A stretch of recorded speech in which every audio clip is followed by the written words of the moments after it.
इसमें हीरो का कैरेक्टर किए हैं, बहुत शानदार उन्होंने शील किया है। उनको मैं बुलाना चाहता हूँ।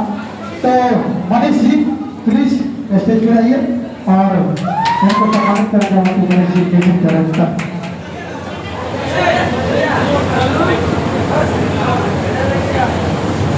हमारे हीरो को भी एक बार जोरदार ताली दीजिए।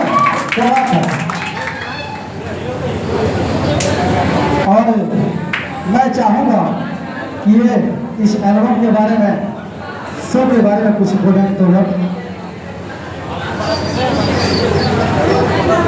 मैं मनीष राव। पहली बात तो ये लोग